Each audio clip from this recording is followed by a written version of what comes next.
Mon frère Chou, ma soeur Chou, prends ta Bible, nous allons nous bénir un peu. Nous allons lire le chapitre 28 du livre de Deutéronome. Voilà. Donc, exceptionnellement, nous n'allons pas commencer par les premiers versets. Nous allons plutôt commencer par le verset 3. Nous reviendrons sur ce qui vient après. Alors, est-ce que tu es prêt? Je commence la lecture par le verset 3. Tu peux dire Amen parce que ce ne sont que de bonnes choses qui seront dites tout à l'heure. Je commence. Est-ce que tu es prêt? Tu es prêt à recevoir toutes les bénédictions que je suis prête à libérer sur ta vie au travers de la parole de Dieu? Ok, allons-y. Je suis sûre que c'est des paroles que tu as déjà entendues, que tu aimes bien dire. On y va. Tu seras béni dans la ville et tu seras béni dans les champs. Le fruit de tes entrailles, le fruit de ton sol, le fruit de tes troupeaux, les portées de ton gros et de ton menu bétail, toutes ces choses seront bénies. Tu me suis toujours? Ta corbeille et ta huche seront bénies. Tu seras béni à ton arrivée et tu seras béni à ton départ. Ah, que de bonnes choses. L'Éternel te donnera la victoire sur tes ennemis. Oh! Qui s'élèveront contre toi. Ils sortiront contre toi par un seul chemin et ils s'enfuiront devant toi par 7 chemins. L'Éternel ordonnera à la bénédiction d'être avec toi dans tes greniers et dans toutes tes entreprises. Il te bénira dans le pays que l'Éternel ton Dieu te donne. Tu seras pour l'Éternel un peuple saint, comme il te l'a juré. Lorsque tu observeras les commandements de l'Éternel ton Dieu et que tu marcheras dans ses voies, tous les peuples verront que tu es appelé du nom de l'Éternel et ils te craindront. L'Éternel te comblera de biens en multipliant le fruit de tes entrailles, le fruit de tes troupeaux et le fruit de ton sol dans le pays que l'Éternel a juré à tes pères de te donner. L'Éternel t'ouvrira son bon trésor, le ciel, pour envoyer à ton pays la pluie en son temps et pour bénir tout le travail de tes mains. Tu prêteras à beaucoup de nations et tu n'emprunteras point. Mon frère Chou, ma soeur Chou, tu as été béni, n'est-ce pas? Tu t'es senti béni. Ça fait vraiment du bien d'entendre ce genre de paroles.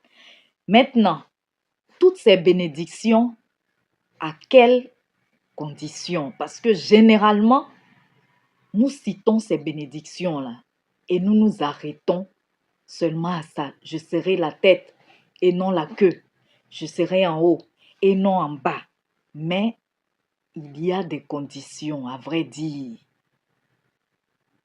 Il y a des conditions. Et c'est la raison pour laquelle je n'avais pas lu le premier et le deuxième verset parce que ça commence par là, les conditions. Et aussi, vu que je n'avais pas terminé le chapitre 13 et lu le chapitre 14, je vais déjà terminer ces chapitres-là et nous allons remonter au premier et au deuxième verset.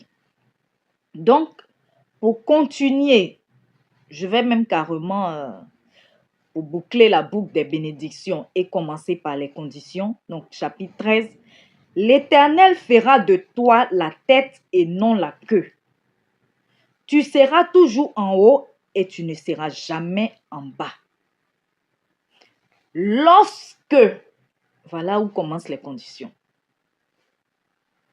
tu obéiras au commandement de l'Éternel,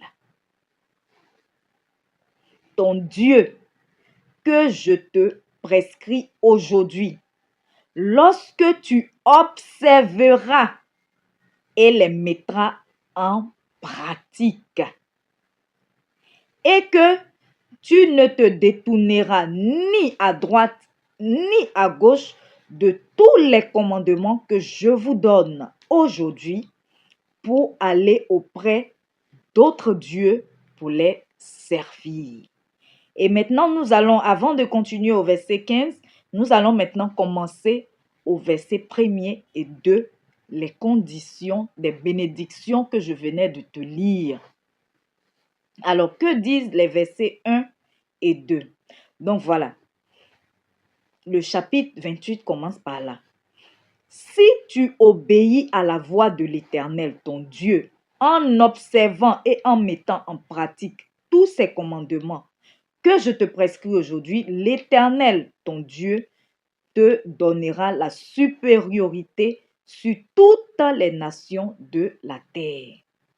Voici toutes les bénédictions qui se répandront sur toi et qui seront ton partage lorsque tu obéiras à la voix de l'Éternel, ton Dieu. Donc, voici ce qui précède toutes les bénédictions que je venais de libérer dans nos vies. Maintenant, nous allons au verset 16. J'espère que tu me suis. Sinon, si tu ne me suis pas, tu peux mettre pause et puis revenir. Voilà, donc... Ah non, pardon, le verset 15. Voilà, on vient au verset 15. Donc ça, les versets 1, c'était si tu obéis. Maintenant, à partir du verset 15, les conséquences maintenant de la désobéissance. Nous avons vu les avantages, les 14 premiers versets, on va dire, les avantages, tout ce qui est lié à l'obéissance. Maintenant, nous allons voir les conséquences de ce qui est lié à la désobéissance. Mais si tu n'obéis point à la voix de l'Éternel, ton Dieu, si tu n'observes pas et ne mets pas en pratique tous ces commandements et toutes ces lois que je te prescris aujourd'hui, voici toutes les malédictions qui viendront sur toi et qui seront ton partage. Tu seras maudit dans la ville et tu seras maudit dans les champs. Eh, Dieu ne s'amuse pas, hein? Ta corbeille et ta huche seront maudites. Le fruit de tes entrailles, le fruit de ton sol, les portées de ton gros et de ton menu bétail, toutes ces choses seront maudites. Tu seras maudit à ton arrivée et tu seras maudit à ton départ. L'Éternel enverra contre toi la malédiction, le trouble et la menace au milieu de toutes les entreprises que tu feras, jusqu'à ce que tu sois détruit, jusqu'à ce que tu périsses promptement à cause de la méchanceté de tes actions qui t'aura porté à m'abandonner. Dieu n'accepte pas qu'on l'abandonne, hein? C'est un Dieu jaloux. L'Éternel attachera à toi la peste jusqu'à ce qu'elle te consume dans le pays dont tu vas entrer en possession. L'Éternel te frappera de consomption, de fièvre, d'inflammation, de chaleur brûlante, de dessèchement, de jaunisse et de gangrène qui te poursuivront jusqu'à ce que tu périsses. Le ciel sur ta tête sera d'airain et la terre sous toi sera de fer. L'Éternel enverra pour pluie à ton pays de la poussière et de la poudre. Il en descendra du ciel sur toi jusqu'à ce que tu sois détruit.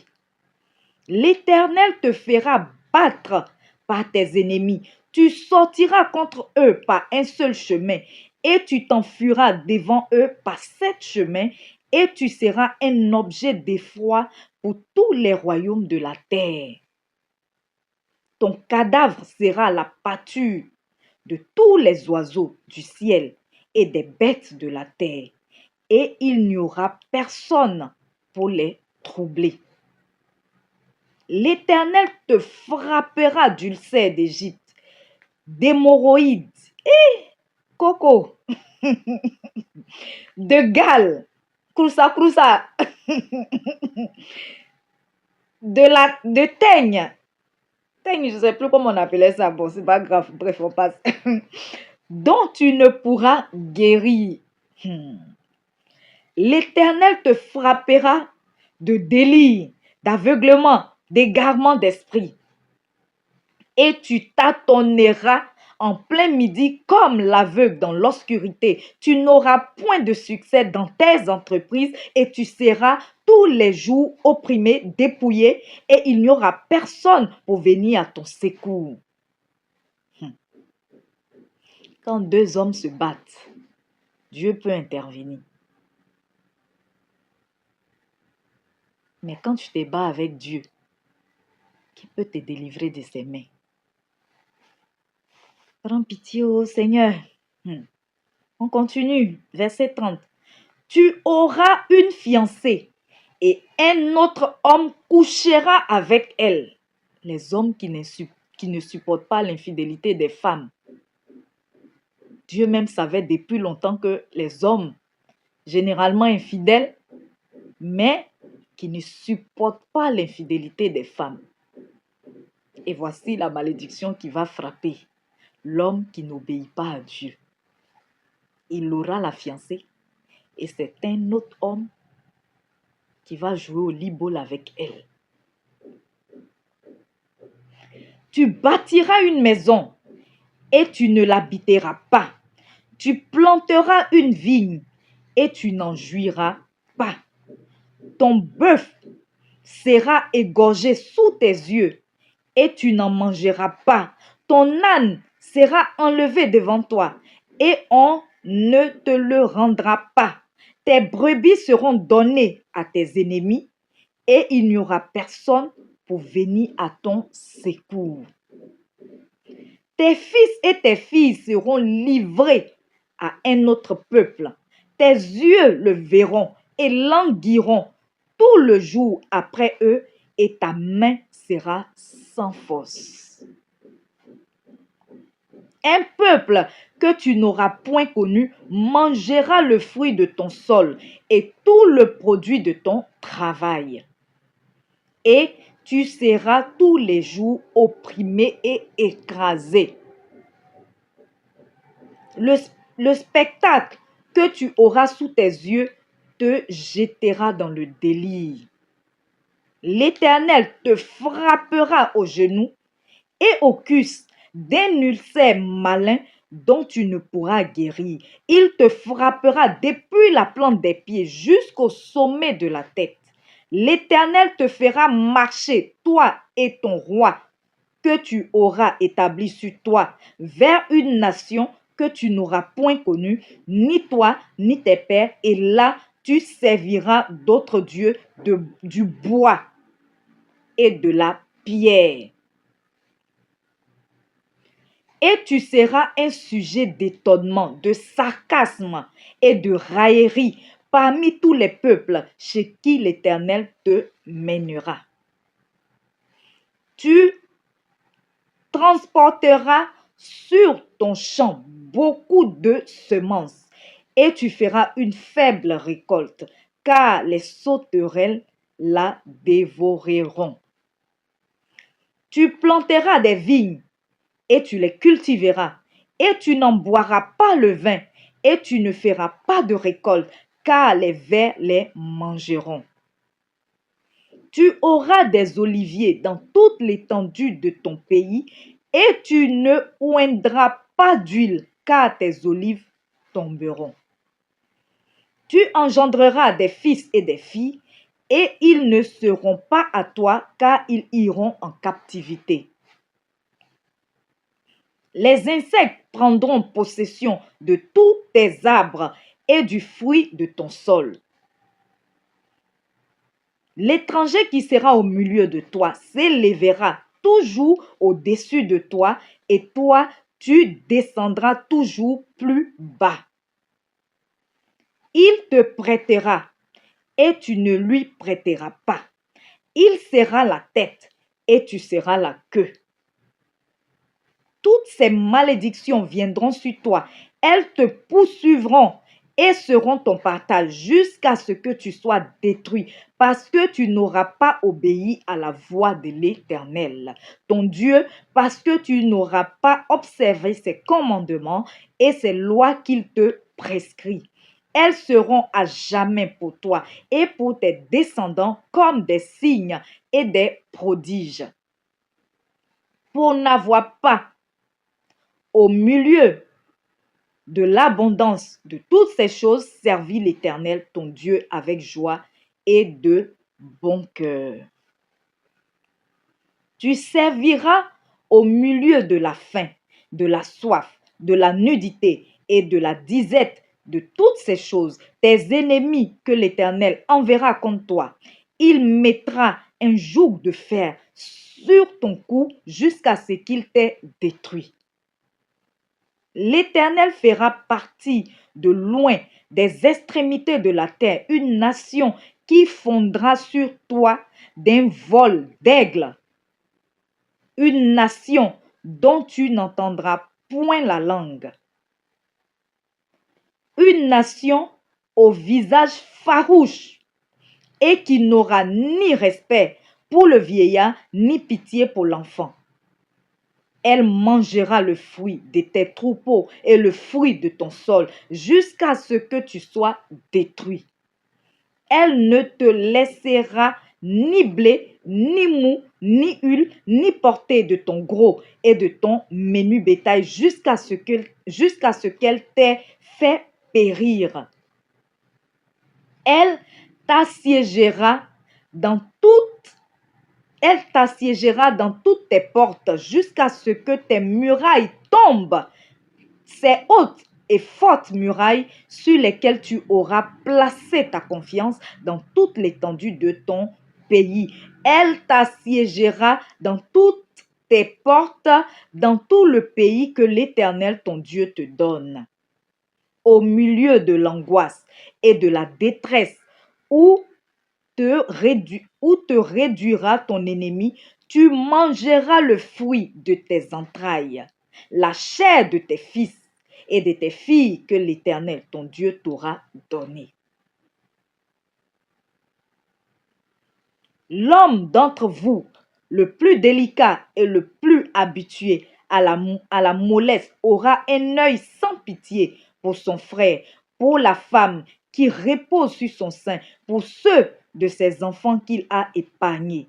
Il ne donnera à aucun d'eux de la chair de ses enfants dont il fait sa nourriture, parce qu'il ne lui reste plus rien au milieu de l'angoisse et de la détresse, où te réduira ton ennemi dans toutes tes portes. La femme d'entre vous, la plus délicate et la plus habituée à la mollesse, et par délicatesse n'essayait pas de poser à terre la plante de ses pieds, aura un œil sans pitié pour le mari qui repose sur son sein, pour ses fils et pour sa fille.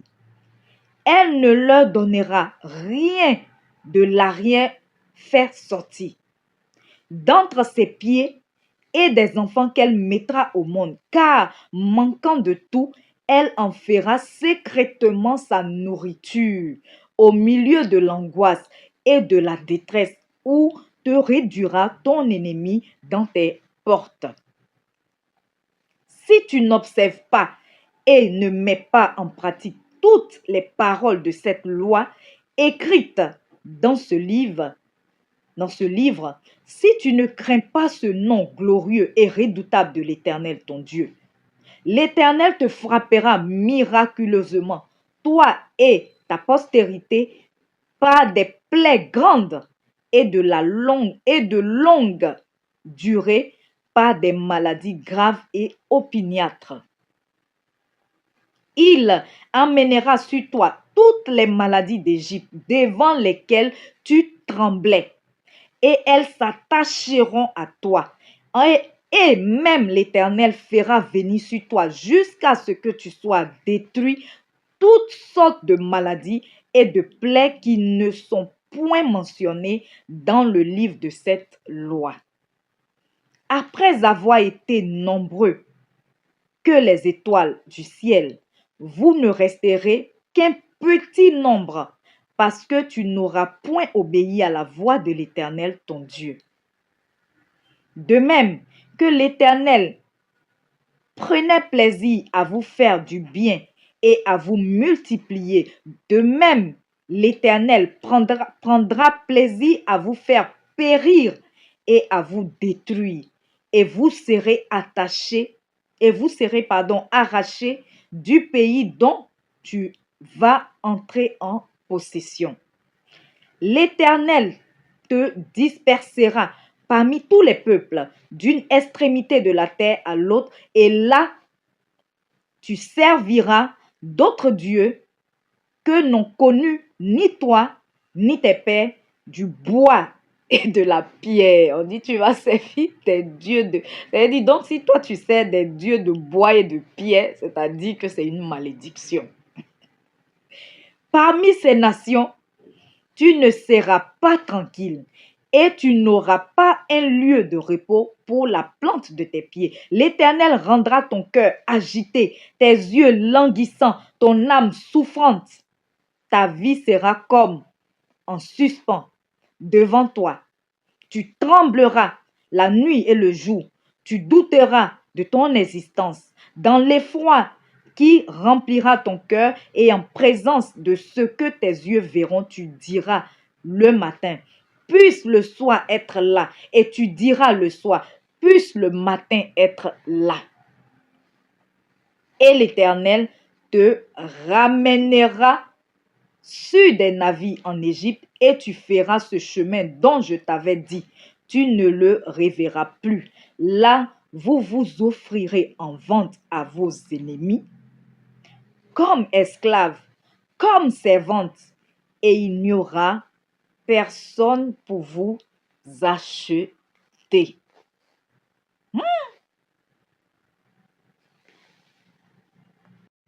Mon frère, ma soeur, je ne vais pas être longue parce que vraiment, la deuxième partie même là, c'était vraiment déjà trop long. Et tu as certainement remarqué, comme moi, que les conséquences de la désobéissance étaient plus longues même que les avantages qu'on avait en obéissant. Ce qui montre l'importance d'obéir à Dieu, l'importance d'obéir à la parole de Dieu. L'importance surtout de ne pas se détourner de la voix de Dieu, de ne pas se détourner de Dieu. Parce que nous avons eu juste moins de 14 même versets, moins de 14 versets, là où on parle des bénédictions. Mais pour les malédictions, moi-même j'étais fatiguée de lire. Donc, prenons nos précautions, mon frère, ma soeur. Ici, c'est écrit que si tu n'adores pas Dieu en esprit et en vérité, Dieu, il est esprit, on ne peut pas le voir. Il interdit qu'on le représente par des objets, par des pierres, par des verres, par des bois. Aussi joli soit-il, Dieu dit, quand tu adores ce genre de choses, c'est une malédiction. Dieu est esprit et il faut que ceux qui l'adorent en esprit et en vérité. Et surtout, l'obéissance est très importante. Nous l'avons vu dans tout le chapitre de Deutéronome 28. Comme Dieu lui-même nous dit, l'obéissance vaut mieux que les sacrifices.